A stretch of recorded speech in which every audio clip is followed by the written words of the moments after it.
എന്നുള്ള വിഷയങ്ങൾ കുറിച്ച് അറിയാനായിട്ട് നിങ്ങൾക്കത് അറിയും. ഇന്നെൻ്റെ മുമ്പിലുള്ള വിഷയം കഫക്കെട്ട് എന്നുള്ളതാണ്. എന്താണ് ഈ കഫക്കെട്ട്?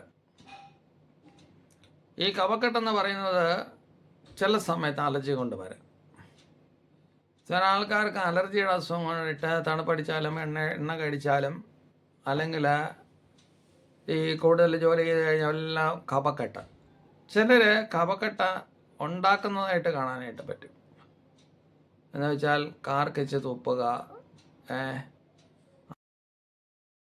ആവശ്യമില്ലാത്ത ചുമയുണ്ടാക്കുക, പല്ല് തേക്കുന്നതായിട്ടുള്ള സമയത്ത് ടങ്ങിൻ്റെ ഇത് പല്ല് വടിക്കുന്നത് പുറകിലോട്ട് വടിച്ച് വലിയ ബഹളത്തിൽ ഒക്കെ നിർത്തി അതിനെ കഫക്കെട്ട്. രാവിലെ പിന്നെ മറ്റാർക്കും കിടന്നുറങ്ങാനായിട്ട് പറ്റത്തില്ല. ഇങ്ങനെ കഫക്കെട്ട് എന്ന് പറയുന്ന ഒരസുഖം നമ്മുടെ ഇടയിൽ വളരെ സാധാരണമാണ്. എന്നാൽ ഇത് കൂടുതലും അലർജി കൊണ്ട് സംഭവിക്കുന്നു. ചിലർക്ക് മൂക്കിൽ കൂടി പഴുപ്പ് വരുന്നു, ചിലർക്ക് കണ്ണിൽ വായിൽ കൂടി പഴുപ്പ് വരുന്നു, അല്ലെങ്കിൽ ചുമച്ച് പഴുപ്പ് വരുന്നു. ഇതെല്ലാം കഫക്കെട്ടാണ്. ചിലപ്പോൾ നേർക്കെട്ട്, കഫക്കെട്ട്, ഇങ്ങനെയൊക്കെ നമ്മൾ സ്ഥിരമായിട്ട് കാണാനായിട്ട് പറ്റും.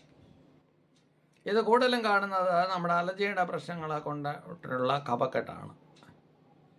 ചില സമയത്ത് ഈ മൂക്കിൽ കൂടി പഴുപ്പോ വല്ലതും വരികയാണെങ്കിൽ അതിന് വേണ്ടതായിട്ടുള്ള ഡോക്ടറെ കണ്ടിട്ട് നിങ്ങളതിന് മരുന്ന് കഴിക്കേണ്ടിയിരിക്കുന്നു.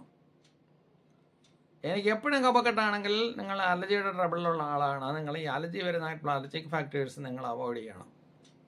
മിക്കവാറും അത് തണുപ്പാണ്. എന്തുകൊണ്ടാണ് തണുപ്പ്?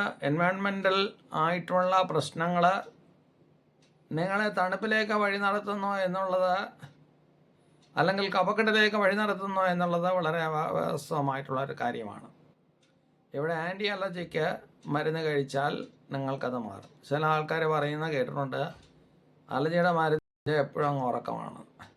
നിങ്ങളെപ്പോഴും ഉറക്കണ്ട. സീറോ സെഡേഷനുള്ള മരുന്നുകൾ അവൈലബിൾ ആണ്. നിങ്ങൾ എന്നെ കണ്ടാൽ ഞാനത് പറഞ്ഞു തരാം. അതുമാത്രമല്ല, ഈ ഹാബിച്വലായിട്ട് നമ്മൾ ശബ്ദമുണ്ടാക്കുന്ന കഫക്കെട്ട് ശബ്ദമുണ്ടാക്കുന്ന ഒരു രീതിയിലേക്ക് ഞങ്ങൾ വരികയാണെങ്കിൽ അത് ശബ്ദം ഉണ്ടാക്കുന്ന ആ സ്വഭാവം നമ്മൾ നിർത്തണം. എപ്പോഴും തുപ്പുന്ന ചിലരുണ്ട്, എപ്പോഴും തുപ്പുന്ന ആ സ്വഭാവം നിർത്തണം. ഏത് സമയവും മൂക്ക് വളരെ കഠിനമായി ചീറ്റുന്നതായിട്ടുള്ള ചില ആൾക്കാരുണ്ട്. കഠിനമായിട്ട് ചീറ്റി രക്തം വരുത്തി കളയും. അങ്ങനെ ചില ആൾക്കാരുണ്ട്. അവർ പറയും ഞങ്ങളും കഫക്കെട്ടാണ്. ചിലർ ചുമച്ച് കൂടുതലായിട്ട് പ്രശ്നങ്ങൾ ഉണ്ടാക്കും. അപ്പോൾ ഇങ്ങനെയുള്ള സമയത്ത് നിങ്ങൾ അങ്ങനെയുള്ള അസാധാരണ ചുമകൾ ചുമച്ച് രംഗങ്ങൾ കൂടുതൽ വഷളാക്കരുത്.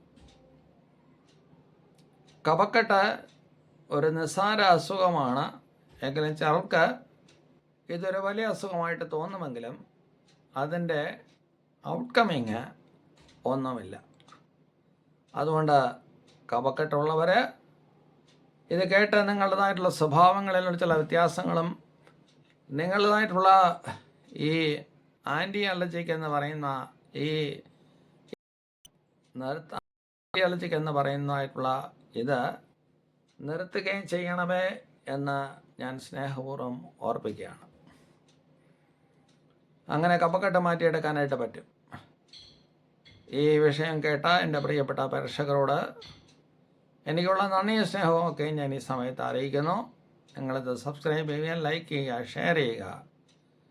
എൻ്റെ ഈ ദൗത്യത്തെ നിങ്ങൾ വിജയിപ്പിക്കണമേ എന്ന് സ്നേഹപൂർവ്വം ഓർപ്പിച്ചുകൊണ്ട് ഇത്രയും കാലം നിങ്ങളെന്നെ സഹായിച്ചതിനും സ്നേഹിച്ചതിനുമായിട്ട് നന്ദി പറഞ്ഞുകൊണ്ട് ഞാൻ ഈ വാക്കുകൾ അവസാനിപ്പിക്കുകയാണ്. ഓക്കെ, നന്ദി, നമസ്കാരം.